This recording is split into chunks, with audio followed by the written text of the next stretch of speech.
In the grand tapestry of the American West, few names resonate with the force and clarity of Wyatt Earp. His story is etched into the very bedrock of frontier mythology, a tale whispered on the winds that sweep across the dusty plains and through the ghost towns of Arizona. For over a century, his name has been synonymous with law and order, a symbol of courage in an age defined by chaos and conflict. He stands as a titan of the Old West, a figure whose life has been dissected, celebrated, and condemned in equal measure. The legend of Wyatt Earp is not merely a story of a man, it is the story of an era, a reflection of the values and struggles that forged a nation's identity in the crucible of the untamed frontier. The image most people hold of Wyatt Earp is one of stoic resolve. He is the fearless lawman, walking tall down the dusty streets of Tombstone, his hand hovering over the butt of his Colt revolver. This picture, painted by countless books, films and television shows, portrays him as an unwavering beacon of justice in a dark and violent world. He is the hero who stared down outlaws at the OK Corral, the man who brought order to the lawless cattle towns of Kansas. However, beneath this gleaming veneer of heroism lies a far more complex and often contradictory figure. The real Wyatt Earp was a man of many faces, a product of his time whose life was a mosaic of ambition, violence and survival. He was not always on the right side of the law, and his motivations were frequently more complicated than simple altruism. To comprehend the life of Wyatt Earp, one must first understand the world that shaped him. The American West of the late 19th century was a land of stark contrasts and boundless possibility. It was a vast, unforgiving landscape, a place where fortunes could be made and lives could be lost with breathtaking speed. Following the Civil War, waves of settlers, prospectors and entrepreneurs pushed westward, drawn by the promise of gold, land and a new beginning. This massive migration transformed the frontier into a volatile melting pot of cultures and ambitions, a place where the old rules of society often no longer applied, and survival depended on one's wits, grit and skill with a firearm. This era was defined by rapid and often violent change. The construction of the Transcontinental Railroad opened up vast territories, leading to the rise of booming cattle towns like Wichita and Dodge City. These settlements were chaotic hubs of commerce and vice, where cowboys, fresh off the long cattle drives, clashed with merchants, gamblers and lawmen. Justice was often a makeshift affair, administered by marshals who were sometimes little different from the outlaws they were hired to control. In this environment, a man's reputation was his most valuable asset, and violence was an accepted tool for settling disputes and establishing dominance. It was a world teetering on the edge of civilization, a place of both incredible opportunity and ever-present danger. Men like Wyatt Earp were forged in this crucible, learning to navigate a society where alliances were fleeting and danger could lurk behind any saloon door. Wyatt Berry Stapp Earp was born on March 19, 1848 in Monmouth, Illinois, into a world far removed from the gun smoke and saloons that would later define his legend. He was the fourth of 8 children born to Nicholas Porter Earp and his second wife, Virginia Ann Cooksey. His father, Nicholas, was a restless and authoritative figure, a farmer, cooper, and sometime lawman who instilled in his sons a strong sense of family loyalty and a wanderlust that would keep them moving throughout their lives.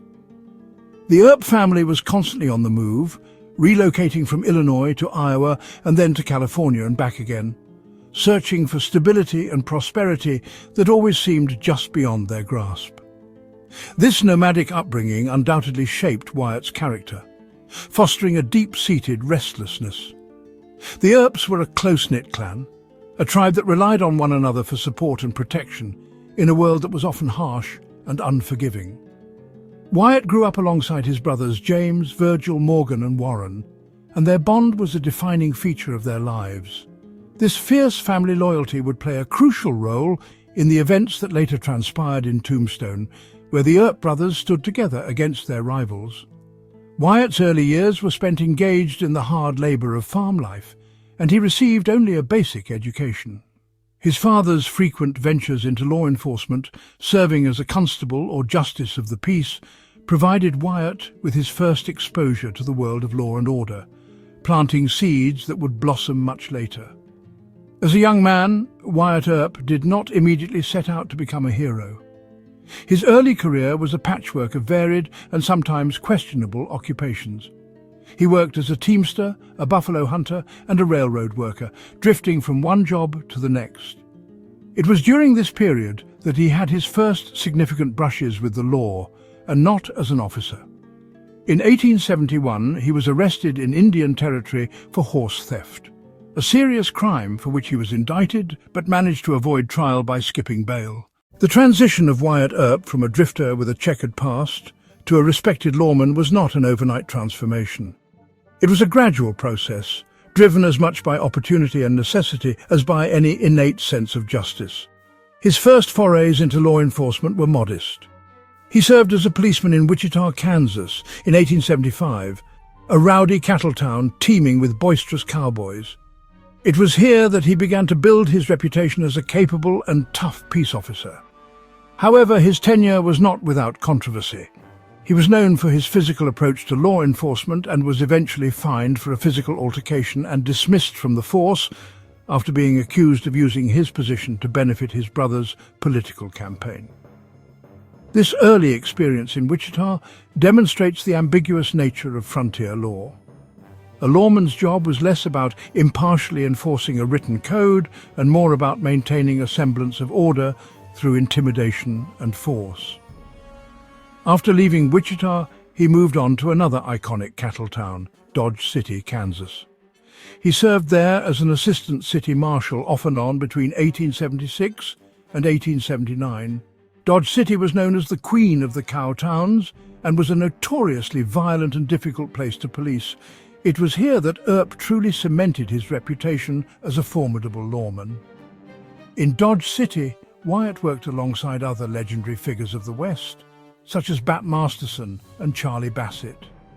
He developed a reputation for being cool-headed under pressure and for preferring to use his pistol as a club, a technique known as pistol whipping, rather than firing it to subdue unruly cowboys. This method was effective and less lethal, but it also underscored his capacity for swift and brutal action.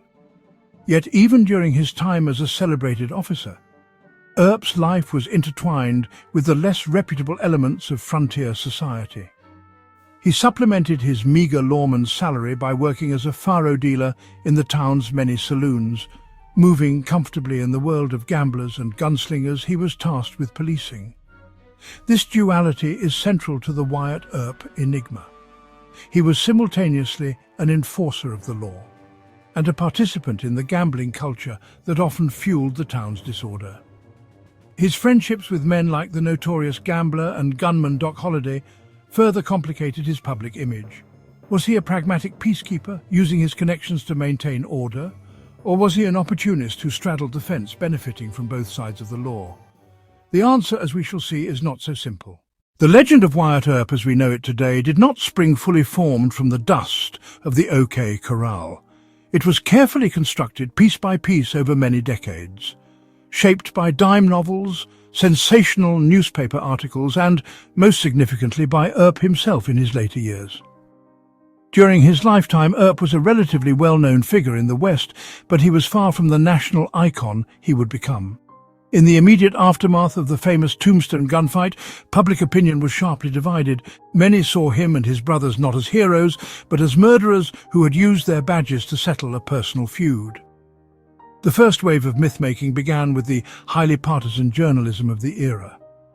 Newspapers like the Tombstone Epitaph championed the Earp faction, painting them as courageous lawmen standing against a tide of lawless cowboys.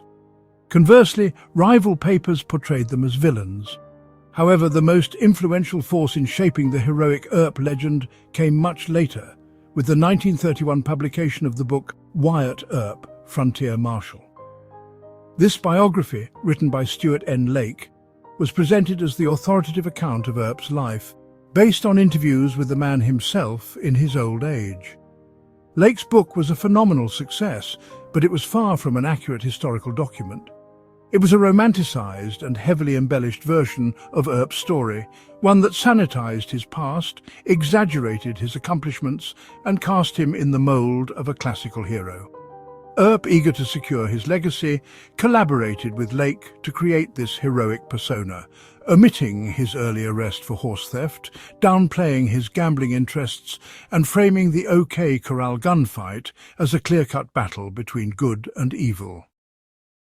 Lake's narrative transformed Earp from a complex and flawed frontier figure into a two-dimensional champion of justice, a portrayal that proved irresistible to the American public and to Hollywood. This idealized version of Wyatt Earp was then seized upon by the burgeoning film industry. From the 1939 film Frontier Marshal to John Ford's classic My Darling Clementine in 1946, Hollywood filmmakers cemented the heroic myth in the popular imagination. These movies further simplified the story, presenting Earp as a reluctant hero, a man of few words and decisive action who single-handedly tamed the West. Generations of moviegoers came to accept this cinematic portrayal as historical fact. The real complicated man was lost, replaced by a celluloid saint, a powerful symbol of American frontier justice, whose story was more myth than reality. The myth-making machine had done its work, creating a legend more potent than the man himself. No single event is more central to the Wyatt Earp legend than the gunfight at the OK Corral. Though the shootout itself lasted no more than 30 seconds, its echo has reverberated through history for over 140 years. It has come to represent the ultimate showdown of the Old West, a dramatic confrontation that encapsulates the violent struggle between law and lawlessness on the frontier. The incident took place on October 26, 1881, in Tombstone, Arizona, a silver mining boomtown rife with political tension and personal animosities. On one side were the Earp brothers, Virgil, Morgan and Wyatt, along with their friend, the volatile Doc Holliday. On the other were members of a loose-knit group of ranchers and cowboys, including Ike and Billy Clanton, and Tom and Frank McClory. The conflict that erupted on that chilly afternoon was not a simple matter of lawmen versus outlaws. It was the culmination of a long simmering feud, a toxic brew of political rivalry, economic competition and personal insults. The Earps represented the town's growing business and Republican interests, while the cowboys were largely rural, Southern sympathizing Democrats. Tensions had been escalating for months, fueled by accusations of stagecoach robbery, horse theft and threats of violence. On the day of the gunfight, Ike Clanton had been publicly drinking and threatening to kill the Earps and Holliday. Virgil Earp, as the city marshal, made the decision to disarm the cowboys, a move that ignited the simmering conflict into open warfare. The gunfight itself did not actually occur in the OK Corral, but in a narrow vacant lot on Fremont Street nearby. When the Earp party confronted the cowboys, words were exchanged and then shots were fired. In the ensuing chaos, Billy Clanton and both McClory brothers were killed. Virgil and Morgan Earp were wounded, as was Doc Holliday. Wyatt Earp, remarkably, emerged unscathed. The immediate aftermath was one of shock and controversy. The Earps and Holliday were charged with murder, but they were ultimately exonerated in a contentious legal hearing, where the judge ruled they had acted within their authority as lawmen. This legal vindication, however, did not end the feud. It only escalated it. In the months that followed, the Earp-Cowboy War turned into a brutal cycle of revenge. Morgan Earp was assassinated while playing billiards, and Virgil was ambushed and maimed, losing the use of his left arm. In response, Wyatt Earp, deputized as a United States Marshal, embarked on his infamous vendetta ride. He led a posse that hunted down and killed several men he held responsible for his brother's attacks. This bloody campaign of extrajudicial killings forever complicates his legacy, blurring the line between a lawman seeking justice and a man driven by cold personal vengeance. The legend of Wyatt Earp is often so focused on the gunfights in Kansas and Arizona that the rest of his long life is overlooked. The vendetta ride in 1882 marked the end of his career as a lawman.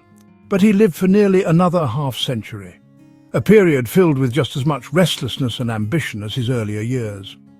After fleeing Arizona as a wanted man for the killings committed during his vendetta, Earp and his common-law wife, Josephine Sadie Marcus, drifted across the West.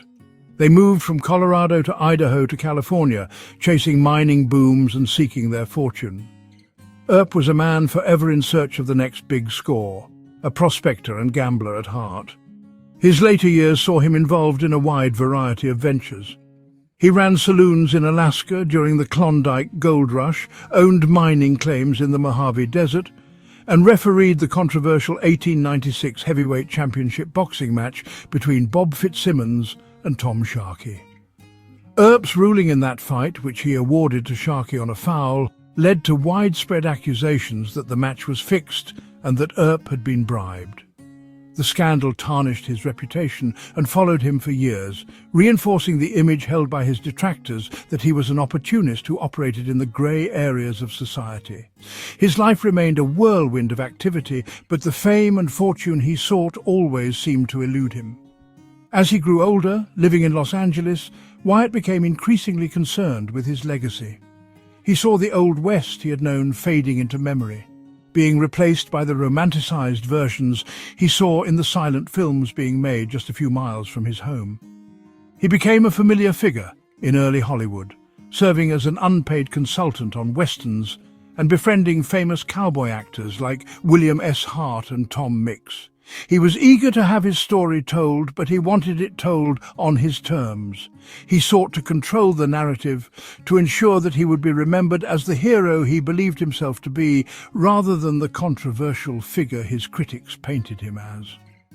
Wyatt Earp died peacefully in his sleep on January 13, 1929, at the age of 80. His death marked the quiet end of a tumultuous life. At his funeral, Tom Mix and William S. Hart served as pallbearers, a symbolic passing of the torch from the real West to the cinematic one. It was only after his death, with the publication of Stuart Lake's biography, that his transformation into a national icon was complete. The final decades of his life, spent trying to shape his own myth, were ultimately successful. He outlived his enemies and his controversies, leaving behind a carefully curated story that was ready to be embraced by a nation hungry for heroes. Our purpose in this exploration is not to tear down a hero or to blindly celebrate a legend. It is to embark on a search for the truth, to navigate the murky waters that lie between the man and the myth. The story of Wyatt Earp is a compelling case study in how history is written, remembered, and often rewritten. It challenges us to question the popular narratives we have inherited and to look for the more nuanced reality that lies beneath. The debate over Earp's character, was he a paragon of virtue or a cold-blooded killer, is not a new one. It began in the dusty streets of Tombstone and continues to this day among historians, writers, and enthusiasts of the Old West. To find the real Wyatt Earp, we must be willing to embrace contradiction. We must accept that he could be both a dedicated family man and a ruthless enforcer, a respected lawman and a man with a criminal record. He was a product of a violent and lawless time, and his actions must be judged within that context, not by the standards of our own era. He was ambitious, brave, and loyal to his kin, but he could also be self-serving, violent, and willing to bend the law to suit his own ends. He was, in short, a human being with all the complexities and flaws that entails. The simplistic hero of Hollywood fame is a caricature. The real man was infinitely more interesting. This journey has taken us through the pivotal moments of his life. From his formative years and early struggles to his rise as a famous lawman in the Kansas cattle towns. We looked into the events that lead up to the gunfight at the OK Corral, examining the evidence from all sides to understand the true nature of the conflict. We followed him on his bloody vendetta ride and into his long, often overlooked later years, where he worked tirelessly to craft the legend that would outlive him. By separating documented fact from romantic embellishment, we can begin to assemble a more accurate portrait of this iconic American figure. Ultimately, the enduring fascination with Wyatt Earp lies in this very ambiguity. His story forces us to confront difficult questions about the nature of justice, the meaning of heroism, and the fine line between law and vengeance. He's not a simple hero or a simple villain. He is a reflection of the complicated and often brutal reality of the American frontier. In conclusion, we have invited you to set aside preconceived notions and join us in a thorough investigation of one of the Old West's most enduring and controversial figures. The truth of Wyatt Earp is not a simple tale of black and white, but a complex and compelling story painted in shades of grey. Thank you for watching. If you enjoyed this video, please leave a like and subscribe for more.